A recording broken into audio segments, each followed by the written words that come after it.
Good morning, dear students. നമുക്ക് financial മാർക്കറ്റ്സിന്റെ next ടോപ്പിക്കിലേക്ക് പോവാം. In the last class, we have discussed primary market, the meaning of primary market, the functions of primary market importance, and also the different methods of floating new issues. We know primary market is a market for issuing new securities. It is also called new issue market. It is the market from which companies directly raise funds from the public by issuing shares and other types of securities. It is most important for capital formation and also for contributing to the industrial development of the country. Their functions are origination, underwriting, and distribution. We have seen, and also there are 10 methods of floating new issues. Means new issue ചെയ്യാൻ വേണ്ടിയിട്ട് types of issue എന്ന് പറഞ്ഞിട്ട് 10 തരത്തിൽ നമ്മൾ കണ്ടു. പ്രധാനപ്പെട്ടവ public issue, initial public offering and follow on public offering എന്നുള്ള രണ്ട് തരത്തിലുള്ള public issue. Then private placement ഉണ്ട്, ഓഫർ ഫോർ സെയിൽ ഉണ്ട്, റൈറ്റ്സ് ഇഷ്യൂ ഉണ്ട്, ബോണസ് ഇഷ്യൂ ഉണ്ട്, പ്രിഫറൻഷ്യൽ ഇഷ്യൂ ഉണ്ട്, എംപ്ലോയി സ്റ്റോക്ക് ഓപ്ഷൻ പ്ലാൻ ഉണ്ട്, ദെൻ ടെൻഡർ മെത്തേഡ് ഉണ്ട്. ഇത്തരത്തിൽ പല മെത്തേഡ്സ് ഉണ്ട് പുതിയതായിട്ട് ഷെയർ അല്ലെങ്കിൽ സെക്യൂരിറ്റീസ് ഇഷ്യൂ ചെയ്യാൻ വേണ്ടി. അതാണ് നമ്മൾ ലാസ്റ്റ് ഡിസ്കസ് ചെയ്തത്. Now let's move on to the secondary market. We know capital market is mainly classified into three: primary market, secondary market, and government securities market. The secondary market, we have discussed already. Secondary market is a market for already issued securities. It is because of the presence of secondary market, people are ready to invest in primary market. Primary market, we know, there companies issue securities to the public and collect money. There is no option to sell securities in the primary market. That's the most important distinguishing feature of a primary market. It is a market in which companies issue securities to the investors and collect money from them. There is no option to sell. So what if there's no option to sell securities? People will not be ready to invest because they know when they need cash, there is no option to sell. This gap is filled by the presence of secondary market. Secondary market is a market for already issued securities, or in other words, it is a market in which people can purchase and sell already issued securities in the primary market. For example, suppose a company named Tata Steel has issued securities in the primary market by means of their initial public offering. Primary മാർക്കറ്റിൽ securities issue ചെയ്തു Tata steel. ഒരു investor അത് വാങ്ങി, ഒരു 100 share വാങ്ങി. Suppose after some period, after some time, he wants to sell it. He needs some money, therefore he needs to sell it. Where he can sell? He can sell it in the secondary market. In India, secondary market exists in the form of stock exchanges. Bombay stock exchange, national stock exchange പോലെ functional ആയിട്ടുള്ള, ടെക്സ്റ്റിൽ കൊടുത്തിരിക്കുന്ന തെറ്റാണ്, functional ആയിട്ടുള്ള 8 stock exchanges ആണ് ഇന്ത്യയിലുള്ളത്. ഈ stock exchange വഴി share വിറ്റ് പണമാക്കാൻ അയാൾക്ക് സാധിക്കും. ഇനി മറ്റൊരു വ്യൂ പോയിന്റിൽ ചിന്തിച്ചാൽ, secondary market is also a place for purchasing securities which are already issued in the primary market. Company നേരിട്ട് ഇഷ്യൂ ചെയ്യുന്നതാണ് പ്രൈമറി മാർക്കറ്റിൽ. അപ്പോൾ എനിക്ക് വാങ്ങാൻ സാധിച്ചില്ല. After some time I want to purchase some shares of a company. എനിക്ക് എന്ത് ചെയ്യാം? സ്റ്റോക്ക് എക്സ്ചേഞ്ചിൽ പോയിട്ട് ആരെങ്കിലും വിൽക്കാൻ തയ്യാറായിട്ട് അയാളിൽ നിന്ന് എനിക്ക് നേരിട്ട് വാങ്ങാം. So secondary market is a market where transactions happen between investors. People who are ready to purchase can purchase it from people who are ready to sell it. അത്തരത്തിൽ ഷെയർസിനും മറ്റ് സെക്യൂരിറ്റീസിനും ലിക്വിഡിറ്റി കൊടുക്കുന്ന, മാർക്കറ്റബിലിറ്റി കൊടുക്കുന്ന ഒരു മാർക്കറ്റാണ് സെക്കൻഡറി മാർക്കറ്റ് എന്ന് പറയാം. In the secondary market, the existing owner sells securities to another party. In that way, secondary market supports primary market. ഇനി എന്തൊക്കെയാണ് ഇന്ത്യയിൽ? ഞാൻ പറഞ്ഞു, റെക്കഗ്നൈസ്ഡ് സ്റ്റോക്ക് എക്സ്ചേഞ്ചിന്റെ രൂപത്തിലാണ് സ്റ്റോക്ക് മാർക്കറ്റ് അല്ലെങ്കിൽ സെക്കൻഡറി മാർക്കറ്റ് എക്സിസ്റ്റ് ചെയ്യാം. സെക്കൻഡറി മാർക്കറ്റിന് സ്റ്റോക്ക് മാർക്കറ്റ് എന്നും കൂടി പേരുണ്ട്. In the stock exchanges, securities issued by central and state governments, public companies and joint stock companies are traded. Features of secondary market. എന്തൊക്കെയാണ് സെക്കൻഡറി മാർക്കറ്റിന്റെ characteristics, nature എന്ന് നമുക്ക് നോക്കാം. ഒന്നാമത്തേത്, it gives liquidity to the investors ആണ്. Any person who need to sell the securities can go to a stock exchange, or nowadays it is possible online also. He can sell it through the intervention of the stock exchange. Thus, stock exchange or secondary market provides liquidity to the securities which are issued in the primary market. Second one, transaction costs are very less because of the huge volume of transactions. In secondary market or stock exchanges, crores of transactions take place every day. So because of this huge volume of transactions, per unit cost of transaction is very less. Third one, the price of the securities will be determined by demand and supply forces. So the prices of securities fluctuate. വളരെ കൃത്യമായ ആധികാരികമായ രീതിയിലാണ് price fix ചെയ്യുക. Secondary market is based on demand and supply factors. കൂടുതൽ ഡിമാൻഡുള്ള സെക്യൂരിറ്റീസിന് കൂടുതൽ price ആയിരിക്കും, demand കുറവാണെങ്കിൽ price കുറവായിരിക്കും. It is regulated by the government. Next one, stock exchange is strictly regulated by the government through Securities Exchange Board of India. SEBI എന്ന organisation വഴി, statutory body വഴി സർക്കാരിന് secondary മാർക്കറ്റിൽ വലിയ കൺട്രോൾ ഉണ്ട്. Next one, it allows an investor to invest, disinvest and reinvest. എല്ലാ കാര്യങ്ങളും നടക്കും. ഇൻവെസ്റ്റേഴ്സിന് വേണമെങ്കിൽ പുതുതായിട്ട് ഷെയർ വാങ്ങാം സെക്യൂരിറ്റി മാർക്കറ്റ് സ്റ്റോക്ക് എക്സ്ചേഞ്ചിൽ നിന്ന്. അവർക്കത് ഡിസിൻവെസ്റ്റ് ചെയ്യാം, ഷെയർ വിറ്റൊഴിവാകാം, റീഇൻവെസ്റ്റ് ചെയ്യാം, വിറ്റൊഴിവായത് വീണ്ടും വാങ്ങാം. It indirectly promotes capital formation. Secondary market indirectly promotes. എന്തുകൊണ്ടാണ് ഇൻഡയറക്ട്ലി പ്രൊമോട്ട്സ് എന്ന് പറയാ? കാരണം സെക്കൻഡറി മാർക്കറ്റിലെ ട്രാൻസാക്ഷൻസ് നടക്കുന്നത് കൊണ്ട് കമ്പനിക്ക് നേരിട്ട് പണം കിട്ടുന്നില്ല. കമ്പനിയുടെ ഷെയർ ആണ്, കമ്പനീസിന്റെ ഡിബഞ്ചേഴ്സ് ആണ്, സെക്യൂരിറ്റീസ് ആണ് എക്സ്ചേഞ്ച് ചെയ്യുന്നതെങ്കിലും കമ്പനീസിന് നേരിട്ട് പണം കിട്ടുന്നില്ല. ഒബ്വിയസ് ആണ്. കാരണം എന്തുകൊണ്ടാണ്? ഇൻവെസ്റ്റേഴ്സ് പരസ്പരം ഷെയർ അല്ലെങ്കിൽ സെക്യൂരിറ്റീസ് കൈമാറുന്ന ഇടമാണ് സെക്കൻഡറി മാർക്കറ്റ്. പക്ഷെ അത് ഇൻഡയറക്ട്ലി പ്രൊമോട്ട്സ് ക്യാപിറ്റൽ ഫോർമേഷൻ എന്ന് പറയുന്നത് എന്താന്ന് വെച്ചാൽ, ഈ സെക്കൻഡറി മാർക്കറ്റ് ഉള്ളത് കൊണ്ടാണ് people are ready to invest in primary market. People are ready to purchase shares and securities of companies. അതുകൊണ്ട് അത് ഇൻഡയറക്റ്റ് ആയിട്ട് ക്യാപിറ്റൽ ഫോർമേഷൻ സഹായിക്കുന്നു. Then types of secondary market. ഇന്ത്യയിൽ ഞാൻ പറഞ്ഞു സെക്കൻഡറി മാർക്കറ്റ് എന്ന് പറഞ്ഞാൽ സ്റ്റോക്ക് എക്സ്ചേഞ്ചസ് ആണ്. 99% സ്റ്റോക്ക് എക്സ്ചേഞ്ച് തന്നെയാണ്. പക്ഷേ നമ്മൾ ക്ലാസിഫിക്കേഷൻ പറയുമ്പോൾ there are two types of secondary markets. They are exchanges, stock exchanges and over the counter markets. Stock exchange നമ്മൾ വിശദമായിട്ട് പിന്നീട് കാണും. ഇപ്പോൾ തൽക്കാലം it is A market place for exchanging securities. Stock exchange is a marketplace for exchanging shares and other securities. There is no counterparty risk because exchange is acting as the guarantor. എന്ന് പറഞ്ഞാൽ stock എക്സ്ചേഞ്ചിൽ നടക്കുന്ന ട്രാൻസാക്ഷൻസിന് risk കുറവാണ്. Means default risk കുറവാണ്.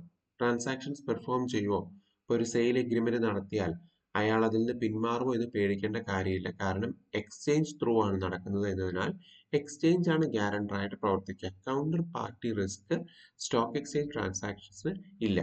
പക്ഷെ മറ്റു risk ഉണ്ട്. ഷെയറിന്റെ price കൂടുകയോ കുറയോ എന്നതിനെ പറ്റിയുള്ള റിസ്ക് നന്നായിട്ടുണ്ട്.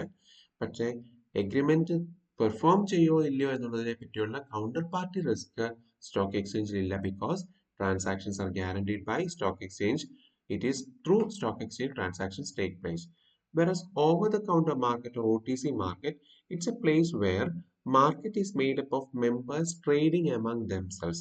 People trade among themselves without the assistance of a stock exchange. ആളുകൾ പരസ്പരം ട്രാൻസാക്ഷൻസ് നേരിട്ട് നടത്തുന്ന രീതിക്കാണ് ഓവർ ദ കൗണ്ടർ മാർക്കറ്റ് എന്ന് പറയുക. ഫോറിൻ എക്സ്ചേഞ്ച് മാർക്കറ്റ് അത്തരത്തിലൊരു എക്സാമ്പിൾ ആണ്. People directly make transactions among themselves. There is more competition among the participants to get higher volume. അതുകൊണ്ട് തന്നെ security price seller to seller vary ചെയ്യാൻ സാധ്യതയുണ്ട്. അതേപോലെ counter party റിസ്കിനും സാധ്യത കൂടുതലാണ്. കാരണം note without the help of exchanges transactions take place. ഇപ്പോൾ രണ്ട് തരത്തിലുള്ള സെക്കൻഡറി മാർക്കറ്റ്, പ്രധാനമായും ഒന്നാണ് സ്റ്റോക്ക് എക്സ്ചേഞ്ച് ആണ്. പക്ഷെ വളരെ വിരളമായി ട്രാൻസാക്ഷൻസ് ഓവർ ദ കൗണ്ടർ ആയിട്ടും നടക്കാറുണ്ട്. സ്റ്റോക്ക് എക്സ്ചേഞ്ച് ആണെങ്കിൽ through the assistance of stock exchange transactions take place. So there is no counterparty risk. Whereas in the over-the-counter market, people transact among themselves, so there is chances of counterparty risk. There is no assistance of stock exchange. ഇനി എന്തൊക്കെയാണ് സെക്കൻഡറി മാർക്കറ്റിന്റെ advantages? എന്തൊക്കെ self explanatory points ആണ് നിങ്ങൾ text വായിച്ചാൽ കിട്ടും. First one, it offers a chance to the investors to save as well as to invest. Stock എക്സ്ചേഞ്ചിന്റെ പ്രസൻസ് കൊണ്ടാണ് ആളുകൾക്ക് സേവ് ചെയ്യാനുള്ള ഒരു മോട്ടിവേഷൻ ഉണ്ടാവുക. അത് കമ്പനീസിൽ ഇൻവെസ്റ്റ് ചെയ്യാനുള്ള ഇൻവെസ്റ്റ് ചെയ്യുന്നത് മിക്കവാറും പ്രൈമറി മാർക്കറ്റിലായിരിക്കും. പക്ഷെ സെക്കൻഡറി മാർക്കറ്റ് ഉണ്ട് എന്ന പ്രതീക്ഷയിലാണ് അവിടെ ഇൻവെസ്റ്റ് ചെയ്യുന്നത്. Second one, it offers an opportunity for quick and good returns in A short time. Secondary മാർക്കറ്റിൽ വാങ്ങാനും വിൽക്കാനും ഉള്ള റെഡി മാർക്കറ്റാണ് എപ്പോഴും റൗണ്ട് ദ ക്ലോക്ക് അല്ല, രാവിലെ മുതൽ വൈകുന്നേരം വരെയാണ് സെക്കൻഡറി മാർക്കറ്റിന്റെ സമയം. അപ്പോൾ സ്റ്റോക്ക് എക്സ്ചേഞ്ചിൽ അത്തരത്തിൽ റെഡി മാർക്കറ്റ് പ്രൊവൈഡ് ചെയ്യുന്നതുകൊണ്ട് എപ്പോൾ വേണമെങ്കിലും വാങ്ങാനും കൂടിയ വിലയ്ക്ക് വിൽക്കാനും അതുവഴി നല്ല ക്വിക്ക് ആയിട്ടുള്ള ഗുഡ് റിട്ടേൺസ് കിട്ടാനുള്ള അവസരമുണ്ട്. It doesn't require a huge amount for investment. Even small investors with small amount of money can participate in stock market. There is no limit of amount to be transacted. It provides liquidity to investors. The investment is safe because of government regulations. Stock exchanges in India are under the strict control of Securities Exchange Board of India. So we need not worry about malpractices. We need not worry about the manipulations on the part of the companies or on the part of investors. All these are regulated by SEBI. What are the disadvantages of secondary market? There is high degree of price fluctuations. We know prices of securities are determined by demand and supply forces. So automatically there is high degree of fluctuations. So it may result in loss to the investors. നമ്മൾ പ്രതീക്ഷിച്ച രീതിയിൽ price move ചെയ്യുന്നില്ലെങ്കിൽ നഷ്ടം സംഭവിക്കാം. പത്രത്തിലൊക്കെ നമ്മൾ ഇടയ്ക്ക് കാണാറുണ്ട്. പിന്നെ ഓഹരി വിപണി കുത്തനെ ഇടിഞ്ഞു, ഇൻവെസ്റ്റേഴ്സിന് ലക്ഷക്കണക്കിന് രൂപയുടെ നഷ്ടം എന്നൊക്കെ കാണാറുണ്ട്. അപ്പൊ price if it goes um, opposite to the um, expectations of the investors, then it will result in huge losses. Second one, the investor has to complete certain formalities before he can sell or buy securities in the stock exchange. There are some formalities. We should have a demat account. We should have we should keep minimum balance in that demat account. And also there are some paperwork and formalities to be complied with before we can do transactions in the stock exchange. Then the greater risk is there. Market risk is greater because the stock market is influenced by external factors also. നമുക്കറിയാം, ഇപ്പൊ യുക്രൈനിൽ Russia യുദ്ധം ചെയ്ത സമയത്ത്, ആരംഭിച്ച സമയത്തൊക്കെ stock exchange, ഇന്ത്യയിലെ stock exchange external markets, ഇന്ത്യയിൽ നടക്കുന്ന വിദേശ രാജ്യങ്ങളിൽ നടക്കുന്ന ചെറിയ കാര്യങ്ങൾ പോലും, ഇത് ചെറുതല്ല, എന്നാൽ ചെറിയ കാര്യങ്ങൾ പോലും വലിയ മാറ്റങ്ങൾ സ്റ്റോക്ക് എക്സ്ചേഞ്ചിൽ ഉണ്ടാവുകയും അതുവഴി റിസ്ക് കൂടാനും സാധ്യതയുണ്ട്. Then an investor has to pay brokerage commission every time he decides to buy or sell. വിൽക്കുകയും വാങ്ങുകയും ചെയ്യുന്ന സമയത്ത് ചെറിയ ബ്രോക്കറേജ് കൊടുക്കേണ്ടി വരും. Then let us see the differences between primary and secondary market. Primary market is a market for new securities, whereas secondary market is a market for existing or second-hand securities. So already issued securities ആണ് secondary market trade ചെയ്യുക, whereas primary market പുതിയ securities ആണ്. Then primary market directly promotes capital formation. Why? Companies procure cash from issue. പബ്ലിക്കിൽ നിന്ന് നേരിട്ട് പണം സ്വീകരിക്കുന്നു. Whereas secondary market indirectly promotes capital formation. Third one, investors can only buy securities, they cannot sell them. നേരത്തെ പറഞ്ഞു, primary മാർക്കറ്റിലെ securities വാങ്ങാനേ പറ്റൂ, വിൽക്കാൻ പറ്റില്ല. Whereas both buying and selling take place in secondary market. പിന്നെ primary market there is no fixed geographical location. എവിടെയൊക്കെ companies, ഏതൊക്കെ പ്ലേസിലാണോ companies share issue ചെയ്യുന്നത് അതൊക്കെ പ്രൈമറി മാർക്കറ്റ് ആണ്. പ്രത്യേകമായ ഒരു ജോഗ്രഫിക്കൽ ലൊക്കേഷൻ ഇല്ല. Whereas സെക്കൻഡറി മാർക്കറ്റ് ഓപ്പറേറ്റ് ചെയ്യുന്നത് മുഴുവനും സ്റ്റോക്ക് എക്സ്ചേഞ്ച് വഴി ആയതുകൊണ്ട് there is specific geographical location. എവിടെയാണ് സ്റ്റോക്ക് എക്സ്ചേഞ്ച് എക്സിസ്റ്റ് ചെയ്യുന്നത് അവിടെയാണ് ട്രാൻസാക്ഷൻസ് നടക്കുന്നത്. Even though we can perform it online, it happens through a stock exchange which is located at a specific geographical place. Then primary market share issue it need not be listed. Listing is the process by which a share or security is admitted for trading in a stock exchange. Listing നമുക്ക് പഠിക്കാൻ. Listing എന്താണ്? It's a process by which a share or a security is admitted for trading in a stock. ഒരു stock exchangeൽ ഒരു security trade ചെയ്യണമെങ്കിൽ അതിനെ ആദ്യം list ചെയ്യണം. Primary മാർക്കറ്റിലെ സെക്യൂരിറ്റീസ് ലിസ്റ്റ് ചെയ്യണം നിർബന്ധമില്ല. പക്ഷെ സെക്കൻഡറി മാർക്കറ്റിൽ നിർബന്ധമായും ഏതെങ്കിലും ഒരു സ്റ്റോക്ക് എക്സ്ചേഞ്ചിലെങ്കിലും സെക്യൂരിറ്റീസ് ലിസ്റ്റ് ചെയ്തിരിക്കണം. പ്രൈമറി മാർക്കറ്റിൽ enables the borrowers to raise capital. Companies ആണ് borrowers എന്ന് പറയുന്നത്. അവർക്ക് ക്യാപിറ്റൽ റേസ് ചെയ്യാൻ സാധിക്കുന്നു പ്രൈമറി മാർക്കറ്റിൽ. Whereas in securities market or secondary market, it enables the investors to invest money in securities and encash it when required. ഇനി എന്താണ് stock exchange? First പാരഗ്രാഫിൽ വളരെ കാവ്യാത്മകമായി പറഞ്ഞിരിക്കുന്നതാണ്. അതിൽ ഉദ്ദേശിക്കുന്നത് സ്റ്റോക്ക് എക്സ്ചേഞ്ച് എന്ന് പറയുന്നത് സെക്കൻഡറി മാർക്കറ്റ് തന്നെ. ആൾക്കാർ വിചാരിക്കുന്ന പലതരത്തിലുള്ള മിസ് ഇന്റർപ്രിട്ടേഷൻസ് ഉണ്ട്, മിസ്അണ്ടർസ്റ്റാൻഡിംഗ് ഉണ്ട് സ്റ്റോക്ക് എക്സ്ചേഞ്ചിനെ പറ്റി. വലിയ ലാഭം ഓവർനൈറ്റ് ഒരു രാത്രി കൊണ്ട് സമ്പന്നനാവാൻ പറ്റുന്നത്. പക്ഷെ ഇതൊക്കെ മിസ്ലീഡിംഗ് ആയിട്ടുള്ള കാര്യങ്ങളാണ്.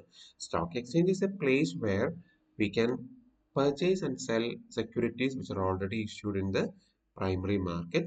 And secondary market movements in the secondary market can be taken to be an indicator of the economic progress of the country. Secondary market വളരെ വ്യാപകമായിട്ട്, കാരണം നമുക്കറിയാം ഒരു രാജ്യത്തിന്റെ സാമ്പത്തിക മുന്നേറ്റത്തിൽ ഇൻഡസ്ട്രീസിനുള്ള പ്രാധാന്യം, ഇൻഡസ്ട്രിയൽ ഡെവലപ്മെന്റിന് പ്രാധാന്യം. അപ്പൊ companies, industrial organisations, government raise from capital market. അതുകൊണ്ട് തന്നെ ക്യാപിറ്റൽ മാർക്കറ്റിലുള്ള ഏറ്റക്കുറച്ചിലുകൾ, ഫ്ലക്ച്വേഷൻസ് രാജ്യത്തിന്റെ സാമ്പത്തിക ഡെവലപ്മെന്റ് പ്രോഗ്രസിന് തന്നെ ഒരു ചൂണ്ടുപലകയായിട്ട് കാണിക്കാൻ പറ്റും. Stock exchange is considered to be the barometer of economic progress of a country. ഇന്ത്യയിലെ ആദ്യത്തെ സ്റ്റോക്ക് എക്സ്ചേഞ്ച് നിലവിൽ വന്ന ബോംബെയിലാണ്, മുംബൈയിലാണ്. Bombay stock exchange was started in 1877. നിലവിലെ 8 സ്റ്റോക്ക് എക്സ്ചേഞ്ചസ് ആണ് ഇന്ത്യയിൽ ഓപ്പറേറ്റ് ചെയ്യുന്നത്. ഇനി എന്താണ് meaning stock exchange? Stock exchange is made up of two terms, അല്ലേ? The term stock exchange is made up of two words, stock and exchange. Stock means shares. Fully paid sharesന് പറയുന്ന പേരാണ് stock. Fully paid up shares. Exchange means exchanging. Exchange ചെയ്യുക means purchase or sale, അതാണ് exchange. അപ്പോൾ share purchase ചെയ്യുകയും sell ചെയ്യുകയും ചെയ്യുന്ന ഒരു വേദിയാണ്, ഒരു മാർക്കറ്റാണ് stock exchange. The stock exchange means a market for purchase and sale of securities. അത് കമ്പനീസ് ആവാം, ഗവൺമെന്റ് ഓർഗനൈസേഷൻസ് ആവാം, സെമി ഗവൺമെന്റ് ബോഡീസ് ആവാം. പർച്ചേസ് ചെയ്യുകയും സെയിൽ ചെയ്യുകയും ചെയ്യുന്ന മാർക്കറ്റാണ് stock exchange. According to the Securities Contract Regulation Act 1956, Securities Contract Regulation Act പ്രകാരം stock exchange is an association, organization or body of individuals whether incorporated or not. Stock exchange company ആയിക്കൊള്ളണം എന്ന് നിർബന്ധമില്ല, company ആവാം, മറ്റ് body of individuals ആവാം. So stock exchange is an association, organization or body of individuals whether incorporated or not, established for the purpose of assisting, regulating and controlling of business in buying, selling and dealing in securities. Securities വാങ്ങുക, വിൽക്കുക, അതിൽ deal ചെയ്യുക എന്ന പ്രക്രിയയെ assist ചെയ്യുകയും സഹായിക്കുകയും control ചെയ്യുകയും regulate ചെയ്യുകയും ചെയ്യുന്ന ഒരു കമ്പനിയാണ്, അല്ലെങ്കിൽ ബോഡി ഓഫ് ഇൻഡിവിജ്വൽസ് ആണ്, അല്ലെങ്കിൽ ഒരു അസോസിയേഷൻ ആണ് സ്റ്റോക്ക് എക്സ്ചേഞ്ച് എന്ന് പറയുന്നത്. In short, stock exchange is A place where listed securities are boat and sold. Share മാർക്കറ്റിൽ അല്ലെങ്കിൽ സ്റ്റോക്ക് എക്സ്ചേഞ്ചിൽ ലിസ്റ്റ് ചെയ്തിട്ടുള്ള, രജിസ്റ്റർ ചെയ്തിട്ടുള്ള സെക്യൂരിറ്റീസ് വാങ്ങുകയും വിൽക്കുകയും ചെയ്യുന്ന മാർക്കറ്റാണ് സ്റ്റോക്ക് മാർക്കറ്റ് അഥവാ secondary market. See the characteristics of a stock. ഇതൊക്കെ വളരെ അങ്ങോട്ടും ഇങ്ങോട്ടും ഓവർലാപ്പിംഗ് ആണ്. സെക്കൻഡറി മാർക്കറ്റിന്റെ ക്യാരക്ടറിസ്റ്റിക്സ് നമുക്ക് ഇങ്ങനെ തന്നെ പറയാം. It is N organised capital market. Stock exchange is an organised market because we know there is A place. ഇപ്പൊ ബോംബെ സ്റ്റോക്ക് എക്സ്ചേഞ്ചിന്റെ കാര്യം പറയുകയാണെങ്കിൽ ബോംബെയിലാണ്. നാഷണൽ സ്റ്റോക്ക് എക്സ്ചേഞ്ചിന്റെ കാര്യത്തിലാണ് NSE ഡൽഹിയിലാണ്. അവയ്ക്ക് വളരെ സുശക്തമായ ഒരു ഓർഗനൈസേഷൻ സ്ട്രക്ചർ ഉണ്ട്. കൺട്രോൾ ചെയ്യാൻ securities exchange board of India ഉണ്ട്. So it's an organised place. Second one, it may be incorporated or non incorporated body. Company incorporated എന്ന് പറഞ്ഞാൽ കമ്പനി ഫോം ഓഫ് ഓർഗനൈസേഷൻ ആവാം, അല്ലെങ്കിൽ body of individuals, association of persons ഒക്കെ ആവാം. It's an open market for the purchase and sale of securities. ആർക്ക് വേണമെങ്കിലും securities വാങ്ങുകയും വിൽക്കുകയും ചെയ്യാവുന്ന ഓപ്പൺ മാർക്കറ്റ് ആണ്. Only listed securities can be dealt. ഞാൻ പറഞ്ഞു, സെക്യൂരിറ്റീസ് ട്രേഡ് ചെയ്യുന്നതിന് മുമ്പ് ആദ്യമേ അതിലൊരു പ്രോസസ് ഉണ്ട്, അഡ്മിറ്റ് ചെയ്യേണ്ട ലിസ്റ്റിംഗ് ആണ്. ലിസ്റ്റഡ് സെക്യൂരിറ്റീസ് മാത്രമേ ട്രേഡ് ചെയ്യാൻ സമ്മതിക്കൂ. Next one, it works under established rules and regulations. Stock എക്സ്ചേഞ്ചിന് തന്നെ ഒരു ഇന്റേണൽ റൂൾസ് ആൻഡ് റെഗുലേഷൻസ് ഉണ്ട്. അതുകൂടാതെ സർക്കാരിന്റെ നയങ്ങൾ നടപ്പാക്കാൻ, റൂൾസ് നടപ്പാക്കാൻ സെബി ഉണ്ട്. The securities are bought and sold either for investment or for speculative purpose. ഇതൊരു പ്രധാനപ്പെട്ട പോയിന്റാണ്. സ്റ്റോക്ക് എക്സ്ചേഞ്ചിൽ നടക്കുന്ന സെക്യൂരിറ്റീസ് വാങ്ങലും വിൽക്കലും രണ്ട് ലക്ഷ്യത്തോടെ ആയിരിക്കാം. ചില ആൾക്കാർ വളരെ ലോങ് ടേം ഇൻവെസ്റ്റ്മെന്റ് മോട്ടീവോടുകൂടി ആയിരിക്കും. ഇപ്പോൾ റിലയൻസിന്റെ ഒരു 1000 ഷെയർ വാങ്ങി വെക്കാം, അത് ഇൻവെസ്റ്റ്മെന്റ് സൈക്കിൾ, നമ്മൾ സ്വർണത്തിലൊക്കെ നിക്ഷേപിക്കുന്നത് പോലെ അല്ലെങ്കിൽ ബാങ്കിലൊക്കെ ഫിക്സ്ഡ് ഡെപ്പോസിറ്റ് എടുക്കുന്നത് പോലെ ഒരു കുറേ വർഷങ്ങളിലേക്കുള്ള ലക്ഷ്യത്തോടു കൂടി നിക്ഷേപിക്കുകയാണ് ഇൻവെസ്റ്റ്മെന്റ് മോട്ടീവ് എന്ന് പറയുന്നത്. സ്പെക്കുലേറ്റീവ് മോട്ടീവ് രണ്ടാമത്തെ. സ്പെക്കുലേറ്റീവ് മോട്ടീവ് എന്ന ഊഹ കച്ചവടം, വളരെ ഷോർട്ട് ടേം ആയിട്ടുള്ള പ്രോഫിറ്റ് ലക്ഷ്യം വെച്ചുകൊണ്ട് ഇന്ന് സെക്യൂരിറ്റി വാങ്ങി നാളെ വില കൂടുമ്പോൾ വിൽക്കാം, അല്ലെങ്കിൽ ഇപ്പൊ വാങ്ങി 2 മണിക്കൂർ കഴിഞ്ഞപ്പോൾ ഷെയറിന്റെ വില കൂടുമ്പോൾ വിൽക്കാം എന്ന വളരെ ഷോർട്ട് ടേം ഒബ്ജക്റ്റീവോടുകൂടി, ഒബ്ജക്റ്റീവ് ഓഫ് ക്യാപിറ്റൽ ഗെയിൻ അല്ലെങ്കിൽ പ്രോഫിറ്റ് എന്ന ലക്ഷ്യത്തോടു കൂടി ഇൻവെസ്റ്റ്മെന്റ് നടത്തുന്നതിനാണ് സ്പെക്കുലേറ്റീവ് മോട്ടീവ് എന്ന് പറയാം. രണ്ട് രീതിയിലും ഷെയർ വാങ്ങുക വിൽക്കുകയും ചെയ്യാം. Then functions of stock exchange. പ്രധാനപ്പെട്ടതാണ് എക്സാം പോയിന്റ് ഓഫ് വ്യൂവിൽ. It ensures liquidity to capital. നമ്മൾ പലവട്ടം പറഞ്ഞു, stock exchange provides liquidity. Why? Because in primary market we don't, there is no facility to sell. Securities വിൽക്കാൻ സാധിക്കില്ല. It is possible only through stock exchange. So it provides liquidity. Whenever people or investors want cash, they can sell the securities in the stock market and make cash. Second one, continuous market for securities ആണ്. It provides a continuous and ready market for buying and selling of securities. Any person, any person who wants to buy and sell securities can do so in a stock exchange. Continuous market ആണ്. ഒരു gap ഇല്ലാത്ത, ശനി ഞായറും പ്രവർത്തിക്കില്ല, ബാക്കി എല്ലാ ദിവസങ്ങളിലും രാവിലെ മുതൽ വൈകുന്നേരം വരെ പ്രവർത്തിക്കുന്ന കണ്ടിന്യൂസ് മാർക്കറ്റ് ആണ് stock exchange. Mobilization of savings. It helps in mobilizing savings and surplus funds of individuals and other institutions. Because of the presence of secondary market, people are ready to invest in primary market എന്ന് ഞാൻ പറഞ്ഞു. അപ്പൊ ആ രീതിയിൽ ആളുകൾ, വ്യക്തികളായിക്കോട്ടെ സ്ഥാപനങ്ങളായിക്കോട്ടെ, അവരുടെ സേവിങ്സ് മൊബിലൈസ് ചെയ്യാൻ സ്റ്റോക്ക് എക്സ്ചേഞ്ച് സഹായിക്കുന്നു. It helps in capital formation. നമ്മൾ കണ്ടു, it indirectly as capital formation. How? Because primary മാർക്കറ്റിലാണ് ക്യാപിറ്റൽ ഫോർമേഷൻ ശരിയായ രീതിയിൽ നടക്കുക. കമ്പനികൾ നേരിട്ട് ആളുകളിൽ നിന്ന്, സ്ഥാപനങ്ങളിൽ നിന്ന് ഷെയർ ഇഷ്യൂ ചെയ്ത് പണം വാങ്ങുന്നു, സെക്യൂരിറ്റീസ് ഇഷ്യൂ ചെയ്ത് പണം വാങ്ങുന്നു, ക്യാപിറ്റൽ ഫോർമേഷൻ നടക്കുന്നു. അതിനെ ഇൻഡയറക്റ്റ് ആയിട്ട് സപ്പോർട്ട് ചെയ്യുന്നത് സ്റ്റോക്ക് എക്സ്ചേഞ്ച് ആണ്. സ്റ്റോക്ക് എക്സ്ചേഞ്ച് ഉള്ളത് കൊണ്ടാണ് പ്രൈമറി മാർക്കറ്റിൽ ആളുകൾ നിക്ഷേപിക്കാൻ തയ്യാറാവുന്നത്. Then evaluation of securities. The prices at which transactions take place are recorded and made public in the form of market quotations. നമുക്കറിയാം, സെക്കൻഡറി മാർക്കറ്റിൽ എപ്പോഴും ട്രാൻസാക്ഷൻസ് നടക്കുകയാണ്, ഷെയർ വാങ്ങുകയും വിൽക്കുകയും ചെയ്യാണ്. ഡിമാൻഡ് ആൻഡ് സപ്ലൈ ഫോഴ്സസ് ആണ് പ്രൈസ് ഡിറ്റർമിൻ ചെയ്യുന്നത് ഞാൻ പറഞ്ഞു. അപ്പൊ അങ്ങനെയെങ്കിൽ ഒരു സെക്യൂരിറ്റിയുടെ ഇപ്പോഴത്തെ യഥാർത്ഥ മൂല്യം എന്താണെന്ന് പറയുന്നത് സ്റ്റോക്ക് എക്സ്ചേഞ്ച് ട്രാൻസാക്ഷൻസ് ആണ്. ഇപ്പോൾ ഒരു കമ്പനിയുടെ ഷെയർ ഇഷ്യൂ ചെയ്യുന്നത് 10 രൂപയ്ക്കായിരിക്കും, പക്ഷെ ഇപ്പൊ അത് ട്രേഡ് ചെയ്യുന്ന 100 രൂപയ്ക്ക് എന്ന് പറഞ്ഞാൽ ഇപ്പൊ അതിന്റെ യഥാർത്ഥ മൂല്യം 100 രൂപയാണ്. അതെങ്ങനെയാ മനസ്സിലാവുക? By watching stock market. Stock മാർക്കറ്റിലെ പ്രൈസ് ഫ്ലക്ച്വേഷൻസ് അല്ലെങ്കിൽ ഡിമാൻഡ് ആൻഡ് സപ്ലൈ കണ്ടീഷൻസ് അനുസരിച്ചിട്ടാണ് സെക്യൂരിറ്റീസിന്റെ വിലയിൽ വ്യത്യാസം വരിക. So the current market price of a security can be clearly understood from stock market. Then economic development. Stock markets promote industrial growth and economic development of the country by encouraging industrial investments. അപ്പോൾ ആളുകൾ സ്ഥാപനങ്ങളിലേക്ക്, ഇൻഡസ്ട്രീസിലേക്ക്, കമ്പനീസിലേക്ക് invest ചെയ്യാൻ തയ്യാറാവുന്നതുകൊണ്ടാണ് രാജ്യത്തെ സാമ്പത്തിക പുരോഗതി സാധ്യമാകുന്നത്. ഒരു ചെറുതല്ലാത്ത പങ്ക് വഹിക്കുന്നു stock exchange. Safe guard the investors interest. Another function. Stock exchange ഞാൻ പറഞ്ഞു, 2 തരത്തിലുള്ള കൺട്രോൾ ആണ് സ്റ്റോക്ക് എക്സ്ചേഞ്ചിൽ. The stock exchange itself has internal rules and regulations, plus it is being controlled and regulated by Securities Exchange Board of India. So Securities Exchange Board of India ensures strict control over stock exchange in order to safeguard the interest of the investors. ഇൻവെസ്റ്റേഴ്സിനെ ചതിക്കാതെ, അല്ലെ ഇൻവെസ്റ്റേഴ്സിന്റെ ഉത്തമ താല്പര്യം സംരക്ഷിക്കാൻ വേണ്ടി stock എക്സ്ചേഞ്ചിനും സ്വന്തം നിലയ്ക്ക് rules ഉണ്ട്, plus securities exchange board of ഇന്ത്യക്കും ഉണ്ട്.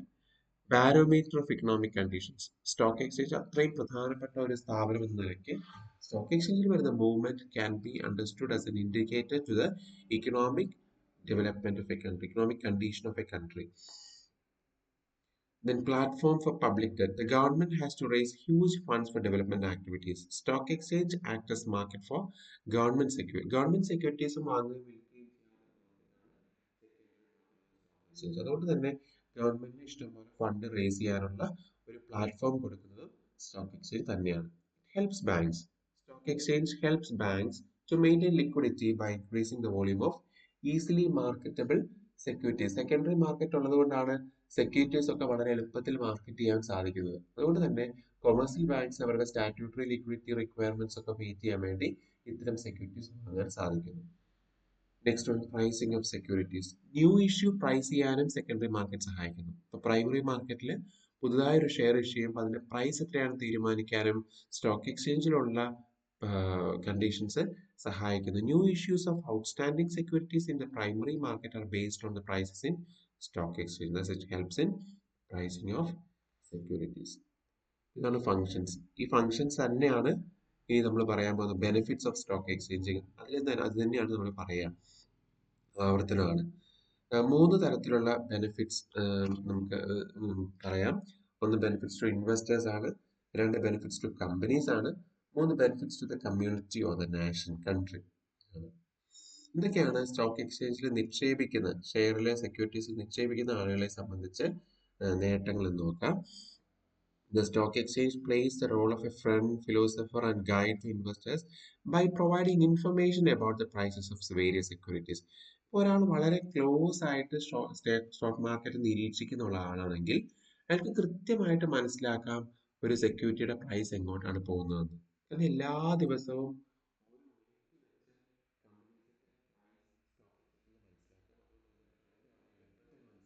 അനുസരിച്ച് പർച്ചേസ് ചെയ്യാനോ സെല് ചെയ്യാനോ ഇൻവെസ്റ്റർക്ക് സാധിക്കുന്നു.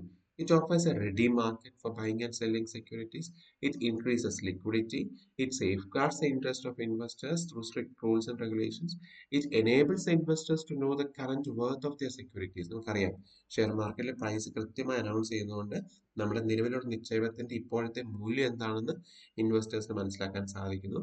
And it helps investors in making wise investment decisions by providing useful information about financial position of the companies.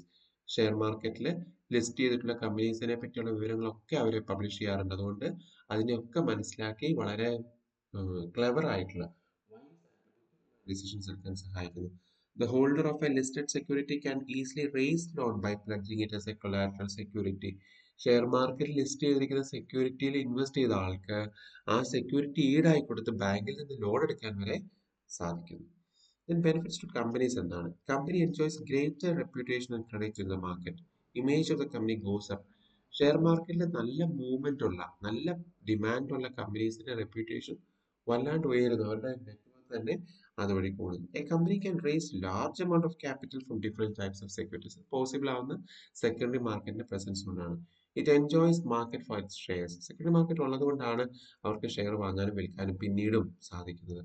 The market price for shares and debentures will be higher. Due to this, the bargaining power of the company increases in the event of merger or amalgamation. അപ്പോൾ market price കൃത്യമായിട്ട് share market display ചെയ്യുകയും publish ചെയ്യുകയും ചെയ്യുന്നതുകൊണ്ട് കൂടുതൽ market value ഉള്ള കമ്പനീസിന് മെർജറിന്റെ സമയത്തോ amalgamation സമയത്തൊക്കെ കൂടുതൽ ബാർഗെയിനിങ് പവർ ഉണ്ടാവും. എന്തൊക്കെയാണ് രാജ്യത്തിന് മൊത്തത്തിൽ സമൂഹത്തിന് മൊത്തത്തിൽ ഇതുകൊണ്ടുള്ള നേട്ടം എന്ന് നമുക്ക് നോക്കാം. Stock exchange encourages people to sell and invest their savings in shares and debentures. അല്ലേ? സാധാരണക്കാരായ ആളുകൾ പണം പൂഴ്ത്തി വെക്കാതെ അല്ല അൺപ്രൊഡക്റ്റീവ് ആയിട്ടുള്ള പേർപ്പസിൽ ഉപയോഗിച്ച് നശിപ്പിക്കാതെ ഇത്തരത്തിൽ പ്രൊഡക്റ്റീവ് ആയിട്ടുള്ള പേർപ്പസിന് വേണ്ടി ഉപയോഗിക്കാൻ സ്റ്റോക്ക് മാർക്കറ്റ് പ്രേരിപ്പിക്കുന്നു. Through capital formation stock exchanges enables company to undertake expansion and modernisation. Capital formation നല്ല രീതിയിൽ നടക്കുന്നതുകൊണ്ട് തന്നെ ഈ സ്റ്റോക്ക് എക്സ്ചേഞ്ച് സഹായിക്കുന്നു കമ്പനീസിന് എന്തിന് പുതിയ മോഡേണൈസ് ചെയ്യാൻ എക്സ്പാൻഡ് ചെയ്യാനൊക്കെ സഹായിക്കുന്നു. It helps the government in raising funds for government purposes. Development purpose വേണ്ടി ഗവൺമെന്റിനെ പണം സ്വരൂപിക്കാൻ സഹായിക്കുന്നു. It diverts savings towards productive channels, productive purposes. Unproductive ആയ purpose നിന്ന് പ്രൊഡക്റ്റീവ് ആയിട്ടുള്ള purpose-ലേക്ക് ഡൈവേർട്ട് ചെയ്യുന്നു investment. It helps in better utilization of the country's financial resources as an effective indicator of general economic conditions of a country. ഇത്രയാണ് stock എക്സ്ചേഞ്ചിന്റെ benefits എന്ന് നമുക്ക് പറയാവുന്നത്. Now let us see the players or participants in the stock market. Primary മാർക്കറ്റിലും capital മാർക്കറ്റിലും മൊത്തത്തിൽ capital മാർക്കറ്റിലെ participants ആരൊക്കെയാണ് എന്ന് നമുക്ക് ചോദിച്ചാൽ നമുക്ക് പറയാം 5 types of participants. Number 1 is merchant bankers. ഞാൻ ഒരിക്കൽ പറഞ്ഞിരുന്നു merchant bankers are specialized institutions which render all help to the companies in new issue. പുതുതായിട്ട് ഷെയർ ഇഷ്യൂ ചെയ്യുന്ന പ്രൈമറി മാർക്കറ്റിൽ പുതുതായിട്ട് ഷെയർ ഇഷ്യൂ ചെയ്യുന്ന സമയത്ത് എല്ലാത്തരം അസിസ്റ്റൻസും കൊടുക്കുന്ന സ്പെഷ്യലൈസ്ഡ് ഇൻസ്റ്റിറ്റ്യൂഷൻ ആണ് മെർച്ചന്റ് ബാങ്ക്. നമ്മൾ ഫിനാൻഷ്യൽ സർവീസസ് എന്ന മൊഡ്യൂൾ പഠിക്കുമ്പോൾ ആദ്യം പഠിക്കുന്നത് ഈ മെർച്ചന്റ് ബാങ്കുകളെ കുറിച്ചാണ്. കൊമേഴ്സ്യൽ ബാങ്ക്സും മറ്റ് നോൺ ബാങ്കിങ് ഫിനാൻഷ്യൽ ഇൻസ്റ്റിറ്റ്യൂഷൻസും ഒക്കെ മെർച്ചന്റ് ബാങ്കായിട്ട് പ്രവർത്തിക്കാൻ സാധിക്കുന്നു. അവരാണ് കമ്പനീസിന് ന്യൂ ഇഷ്യൂസ് മാനേജ്മെന്റ് സംബന്ധമായ എല്ലാ സഹായങ്ങളും കൊടുക്കുക. Registrars to the issue. Registrars are intermediaries who undertake all activities connected with new issue management. Merchant ബാങ്കിന്റെ കീഴിൽ അല്ലെങ്കിൽ മെർച്ചന്റ് ബാങ്കുമായിട്ട് കൺസൾട്ട് ചെയ്ത് ന്യൂ ഇഷ്യൂവിനെ സഹായിക്കുന്ന മറ്റൊരു വിഭാഗം ആളുകളാണ് registrars to the issue. It is through the registrars companies collect money from the public, company issue prospectus to the public, company allot shares to the public. അപ്പോൾ ആപ്ലിക്കേഷൻ മണി collect ചെയ്യുന്നതും allotment നടത്തുന്നതും prospectus കൊടുക്കുന്നതൊക്കെ through registrar's ആണ്. അപ്പോൾ merchant ബാങ്കിന്റെ കീഴിൽ പ്രവർത്തിക്കുന്ന ഒരു സ്ഥാപനമാണ് രജിസ്ട്രാർസ് എന്ന് പറയുന്നത്. Bankers, third one bankers. Obviously we know companies should have their own bankers to deal with all these things.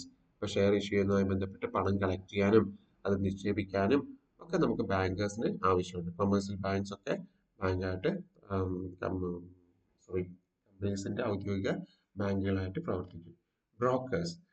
Brokers are intermediaries who assist in purchase and sale of securities in primary and secondary. Primary മാർക്കറ്റിൽ മാത്രമല്ല secondary മാർക്കറ്റിലും പർച്ചേസിനും സെയിലും ഇടനിലക്കാരായിട്ട് പ്രവർത്തിക്കുന്നതാണ് brokers. ഇപ്പോൾ ജിയോജിത്ത് ഒരു ബ്രോക്കറാണ്, hedge equities ഒരു ബ്രോക്കറാണ്, share Khan ഒരു ബ്രോക്കറാണ്. അത്തരത്തിൽ stock എക്സ്ചേഞ്ചിൽ നിന്ന് share വാങ്ങാനും വിൽക്കാനും സഹായിക്കുന്ന, പ്രൈമറി മാർക്കറ്റിൽ ഷെയർ വാങ്ങാൻ സഹായിക്കുന്ന ഇന്റർമീഡിയറീസ് ആണ് ബ്രോക്കേഴ്സ് എന്ന് പറയും.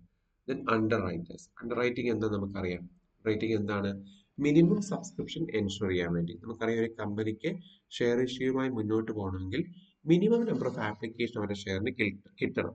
അത് ഉറപ്പാക്കാൻ വേണ്ടി പബ്ലിക് എടുക്കോ ഇല്ലയോ എന്ന് ഉറപ്പില്ലാത്തത് കൊണ്ട് മിനിമം സബ്സ്ക്രിപ്ഷൻ കിട്ടുമെന്ന് ഉറപ്പാക്കാൻ വേണ്ടി കമ്പനീസ് നിർബന്ധമായും അണ്ടർ റൈറ്റിംഗ് എഗ്രിമെന്റിൽ ഏർപ്പെടണം. അണ്ടർ റൈറ്റിംഗ് എഗ്രിമെന്റ് എന്താണ്? ഒരു സ്പെഷ്യലൈസ്ഡ് ഫിനാൻഷ്യൽ ഇൻസ്റ്റിറ്റ്യൂഷനുമായിട്ട് കമ്പനി നടത്തുന്ന ഒരു ധാരണയാണ്. എങ്ങാനും minimum required number of applications കിട്ടിയില്ലെങ്കിൽ ആവശ്യമുള്ള അത്ര ഷെയർ ഞങ്ങൾ വാങ്ങിക്കൊള്ളാമെന്ന് ആ ഇൻസ്റ്റിറ്റ്യൂഷൻ വാക്കുകൊടുക്കുന്നു. Underwriting. അണ്ടർ റൈറ്റേഴ്സും സെക്കൻഡറി മാർക്കറ്റ്, പ്രൈമറി മാർക്കറ്റിലും സെക്കൻഡറി മാർക്കറ്റിലും ഒരു ഇമ്പോർട്ടൻറ്റ് പ്ലെയർ ആണ് എന്ന് നമുക്ക് പറയാം. ഇനി നമ്മൾ കാണുന്നത് structure of the Indian capital market. Indian capital മാർക്കറ്റിൽ ആരൊക്കെയാണ് അതിൽ പ്രവർത്തിക്കുന്ന ആൾക്കാർ? അതാണ് സ്ട്രക്ചർ കൊണ്ട് ഉദ്ദേശിക്കുക. രണ്ട് തരത്തിൽ ക്യാപിറ്റൽ മാർക്കറ്റിനെ ക്ലാസിഫൈ ചെയ്യാം. ഓർഗനൈസ്ഡ് മാർക്കറ്റ് എന്നും അൺഓർഗനൈസ്ഡ് മാർക്കറ്റ് എന്നും. ഈ ഓർഗനൈസ്ഡ് മാർക്കറ്റിലാണ് companies, government, semi government institutions, investors ആയിട്ടുള്ള individual investors, corporate investors, institutional investors, banks, insurance companies, mutual funds, financial corporations ഒക്കെ പ്രവർത്തിക്കുന്നത് organized marketലാണ്. The most important feature of an organized market is that there is standardized rules and regulations prevailing there. Organized markറ്റിൽ government control ഉണ്ട്, rules regulations ഉണ്ട്. അവിടെയാണ് സർക്കാർ സ്ഥാപനങ്ങളും കമ്പനീസും ഇൻവെസ്റ്റേഴ്സും ഒക്കെ പ്രവർത്തിക്കുന്നത്. Whereas unorganized market consists of indigenous bankers in urban areas and money lenders, private money lenders. ചിട്ടി ഇടപാട് നടത്തുന്ന ആൾക്കാര്, ബ്ലേഡ് പലിശയ്ക്ക് പണം കൊടുക്കുന്ന ആൾക്കാരൊക്കെയാണ് indigenous bankers എന്ന് പറയും. There is no close contact between different constituents in the capital market. ഇനി അതിനടുത്ത പാരഗ്രാഫ് നമുക്ക് ആവശ്യമില്ല. Organised market sector capital market വികസിക്കാത്തതിന് കാരണമാണ്. But now that point is not required because Indian capital market is clearly developed now. അത് തുടക്കത്തിൽ പണ്ടേ ഉള്ളത് copy paste ചെയ്തിരിക്കുന്നതാണ് author ടെക്സ്റ്റിൽ. അത് നമുക്ക് ആവശ്യമില്ല. Let's see the special features of Indian capital market. എന്തൊക്കെയാണ് ഇന്ത്യൻ ക്യാപിറ്റൽ മാർക്കറ്റ് ഫീച്ചേഴ്സ് എന്ന് നമുക്ക് നോക്കാം. ഒന്നാമതായി പറയുന്നു greater reliance on debt instruments as against equity, in particular borrowing from financial institutions. Indian capital market defect ആയിട്ട് തന്നെ നമുക്ക് പറയാവുന്ന ഒരു ഫീച്ചറാണ് ഇത്. അതായത് കമ്പനീസിന് കൂടുതൽ താല്പര്യം ഇൻവെസ്റ്റേഴ്സിന് കൂടുതൽ താല്പര്യം ഇക്വിറ്റിയിൽ ഇൻവെസ്റ്റ് ചെയ്യുന്നതിനേക്കാളും ഡെറ്റ് ഇൻസ്ട്രുമെന്റ്സ് ആണ്. ഡിബഞ്ചേഴ്സ് പോലെ ഡെറ്റ് ഇൻസ്ട്രുമെന്റ്സ് ഇറക്കാനാണ് കമ്പനീസിന് താല്പര്യം. ഇൻവെസ്റ്റേഴ്സിന് ഫിക്സ്ഡ് ഇൻട്രസ്റ്റ് കിട്ടുമെന്നതിനാൽ തന്നെ അതിലൊരു താല്പര്യം കൂടുതലുണ്ട്. The issue of debentures, specifically convertible debentures with compulsory conversion into equity without normal option given to investors. ഈ ഡിബഞ്ചേഴ്സ് ഇഷ്യൂ ചെയ്യുമ്പോൾ തന്നെ കമ്പൽസറി ആയിട്ട് ഇക്വിറ്റി ആയിട്ട് കൺവേർട്ട് ചെയ്ത ഡിബഞ്ചേഴ്സ് ആണ് കൂടുതലും കമ്പനി ഇഷ്യൂ ചെയ്യുക. After 5 years and after 10 years, after a specific period of time, debentures get automatically converted into equity shares. അല്ലാതെ ഇൻവെസ്റ്റേഴ്സ് അത് ഡിബഞ്ചേഴ്സ് ആയി തന്നെ നിലനിർത്താനുള്ള ഓപ്ഷൻ ഒന്നും കമ്പനീസ് കൊടുക്കുന്നില്ല. Flotation of mega issues for the purpose of takeover, amalgamation, etc., and avoidance of borrowing from financial institutions for the fear of their discipline and conversion clause by the bigger companies. അതായത് അമാൽഗമേഷന്റെ സമയത്ത്, മെർജറിന്റെ സമയത്ത്, take ഓവറിന്റെ സമയത്ത് ആളുകൾ കൂടുതലായിട്ട് share issue ചെയ്തു. കാരണം ആ സമയത്ത് നമ്മൾ ഫിനാൻഷ്യൽ ഇൻസ്റ്റിറ്റ്യൂഷൻസ് ബോറോ ചെയ്താൽ അവരുടെ സ്ട്രിക്റ്റ് ആയിട്ടുള്ള റെഗുലേഷൻസ് മെർജ് ചെയ്യാൻ പറ്റില്ല, ഫിനാൻസ് നമ്മുടെ ADB എന്നോ വേൾഡ് ബാങ്ക് എന്നൊക്കെ ലോൺ എടുക്കുകയാണെങ്കിൽ സർക്കാർ തന്നെ അവർ കർശനമായ നിയന്ത്രണങ്ങൾ കൊടുക്കാറുണ്ട്. അത്തരത്തിൽ ഫിനാൻഷ്യൽ ഇൻസ്റ്റിറ്റ്യൂഷൻസ് ബോറോ ചെയ്താൽ അവരുടെ റെഗുലേഷൻസ് കൃത്യമായി പാലിക്കേണ്ടി വരും. അത് ഒഴിവാക്കാൻ വേണ്ടി മെർജറിന്റെ അമാൽഗമേഷന്റെ സമയത്ത് ആളുകൾ കമ്പനീസ് കൂടുതലായിട്ട് ഷെയർ ഇഷ്യൂമായി പോവാറുണ്ട്. ദെൻ അവോയ്ഡൻസ് ഓർ അണ്ടർറൈറ്റിംഗ് ഇപ്പോൾ ഓപ്ഷണൽ ആയിട്ടുള്ള കാര്യമായി മാറി. അണ്ടർറൈറ്റിംഗ് ഓപ്ഷനിലാണ്. അതുകൊണ്ട് തന്നെ കമ്പനീസ് അത് താല്പര്യം കാണിക്കുന്നതിനോട് ടു റെഡ്യൂസ് കോസ്റ്റ് അണ്ടർറൈറ്റിംഗ് ഒഴിവാക്കാൻ ശ്രമിക്കുന്നു. Next feature of capital market is fast growth of mutual funds and financial services companies. Mutual ഫണ്ടിന്റെ വ്യാപകമായ ഉപയോഗമാണ്. മ്യൂച്വൽ ഫണ്ട്സ് ഉപയോഗിച്ച് ആളുകൾ ഇൻവെസ്റ്റ് ചെയ്യുന്നു. അത്തരത്തിലുള്ള കമ്പനീസിന്റെ ഗ്രോത്ത്, അതേപോലെ ഫിനാൻഷ്യൽ സർവീസസ് കൊടുക്കുന്ന മെർച്ചന്റ് ബാങ്കിങ് ആയിക്കോട്ടെ, ഫാക്ടറിങ് ആയിക്കോട്ടെ, ക്രെഡിറ്റ് റേറ്റിംഗ് ആയിക്കോട്ടെ, വെഞ്ചർ ക്യാപിറ്റൽ ആയിക്കോട്ടെ, ഇവയൊക്കെ മ്യൂച്വൽ ഫണ്ട്സ്, ഇവയൊക്കെ നമ്മൾ പഠിക്കുന്നതാണ് അടുത്ത മൊഡ്യൂളിൽ. ഇവയുടെ വലിയ വളർച്ചയും ക്യാപിറ്റൽ മാർക്കറ്റിന്റെ മറ്റൊരു പെക്യൂലിയാരിറ്റി ആണ്. ഈ ഒരു ഡിഫക്റ്റും കൂടി പറഞ്ഞിട്ട് നമുക്ക് അവസാനിപ്പിക്കാം. Defects of the Indian capital primary മാർക്കറ്റിനെയാണ് പറയുന്നത്. New issue market is not able to mobilize adequate savings from the public. Only 10% of the savings of the household sector go to primary market. നോക്കിയേ, നമ്മൾ പറയും primary market helps in mobilisation of savings, പക്ഷേ കണക്കുകൾ കാണിക്കുന്നത് Indian house hold sector, സാധാരണക്കാരായ ആളുകളുടെ 10% savings മാത്രമേ primary മാർക്കറ്റിലേക്ക് പോകുന്നുള്ളൂ. So it should develop new methods four attracting savings from house hold sector. Second one, ഈ മെർച്ചന്റ് ബാങ്ക് പഠിക്കുമ്പോൾ നമ്മൾ മനസ്സിലാക്കും, ഈ മെർച്ചന്റ് ബാങ്ക്സ് യഥാർത്ഥത്തിൽ കമ്പനീസിനെ പറ്റിയുള്ള അനാലിസിസ് ഒക്കെ നടത്തി ആ വിവരങ്ങൾ കൊടുക്കേണ്ടവരാണ്. ടെക്നിക്കൽ ആയിട്ടുള്ള, മാനേജറിയൽ ആയിട്ടുള്ള, ഫിനാൻഷ്യൽ ആയിട്ടുള്ള ആസ്പെക്ട്സ് ഒക്കെ പഠിച്ച് ഇവയിൽ ഇൻവെസ്റ്റ് ചെയ്യാൻ പറ്റുമോ ഇല്ലയോ എന്നുള്ള വിവരം കൊടുക്കുന്ന മെർച്ചന്റ് ബാങ്ക് ആണ്. പക്ഷെ അത്തരത്തിലുള്ള കൃത്യമായ സ്റ്റഡി ഒന്നും നടത്താതെയാണ് മെർച്ചന്റ് ബാങ്ക്സ് ഇൻഫർമേഷൻ കൊടുക്കുന്നത്. അതുകൊണ്ട് തന്നെ സ്മോൾ ഇൻവെസ്റ്റേഴ്സ് വഞ്ചിക്കപ്പെടാൻ സാധ്യതയുണ്ട്. Third one, there is ഇനോർഡിനേറ്റ് delay in the allotment process. Share apply ചെയ്ത് കഴിഞ്ഞാൽ അലോട്ട്മെന്റ് പ്രോസസ്സിന് വലിയ താമസം ഉണ്ടാകുന്നു. അതുകൊണ്ട് തന്നെ സ്മോൾ ഇൻവെസ്റ്റേഴ്സിന് പൊതുവെ ഡിസ്കറേജ് ചെയ്ത് പോവാണ് പ്രൈമറി മാർക്കറ്റിൽ ഇൻവെസ്റ്റ് ചെയ്യാൻ. Then generally there is a tendency on the part of investors to prefer debentures or preference shares because they are fixed income bearing securities. നമുക്കറിയാം, ഡിബഞ്ചേഴ്സിൽ ഇൻവെസ്റ്റ് ചെയ്താൽ കൃത്യമായ ഇൻട്രസ്റ്റ് എല്ലാ മാസവും കിട്ടും, അല്ലെങ്കിൽ പ്രിഫറൻസ് ഷെയർസിൽ ഇൻവെസ്റ്റ് ചെയ്താൽ കൃത്യമായ ഡിവിഡൻഡ് കിട്ടും. അതുകൊണ്ട് തന്നെ റിസ്ക് ഒഴിവാക്കാൻ വേണ്ടി ആളുകൾ കൂടുതലും ഇത്തരത്തിലുള്ള ഫിക്സ്ഡ് ഇൻട്രസ്റ്റ് ബിയറിംഗ് സെക്യൂരിറ്റീസിൽ ഇൻവെസ്റ്റ് ചെയ്യുന്നത് കൊണ്ട് തന്നെ ഇക്വിറ്റി മാർക്കറ്റ് കാര്യമായി വികസിക്കുന്നില്ല. Next one, there is a functional and institutional gap in the new issue market. ഒരു ഹോൾസെയിൽ മാർക്കറ്റ് ഉണ്ടാവുന്നില്ല എന്നൊരു പ്രൈമറി മാർക്കറ്റിന്റെ ഒരു ഡ്രോബാക്ക് ആണ്. അതായത് ഞാൻ പറഞ്ഞല്ലോ, പ്രൈമറി മാർക്കറ്റിന് സ്പെസിഫിക് ആയിട്ടുള്ള ജോഗ്രഫിക്കൽ ലൊക്കേഷൻ ഇല്ല. എവിടെയെല്ലാം കമ്പനീസ് ഷെയർ ഇഷ്യൂ ചെയ്യുന്നുണ്ടോ പ്രൈമറി മാർക്കറ്റിന്റെ ഭാഗമാണ്. ഒരു ഹോൾസെയിൽ മാർക്കറ്റ്, യൂണിഫോം, ഒരു ഏകോപിപ്പിച്ച ഇന്റഗ്രേറ്റഡ് മാർക്കറ്റിന്റെ അഭാവം പ്രൈമറി മാർക്കറ്റിലുണ്ട്.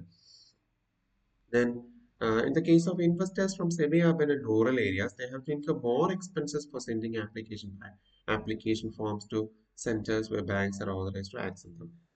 Urban areasuമായിട്ട് കമ്പയർ ചെയ്യുമ്പോൾ റൂറൽ ഏരിയാസിലെ ആളുകൾക്ക് ഷെയറിൽ ഇൻവെസ്റ്റ് ചെയ്യാനുള്ള ചെലവ് കൂടുതലാണ്. ഇതൊക്കെയാണ് ക്യാപിറ്റൽ മാർക്കറ്റിന്റെ, പ്രത്യേകിച്ച് പ്രൈമറി മാർക്കറ്റിന്റെ ഡിഫക്ട്സ് എന്ന് പറയുന്നത്. ബാക്കി നമുക്ക് നെക്സ്റ്റ് ക്ലാസ്സിൽ. Thank you.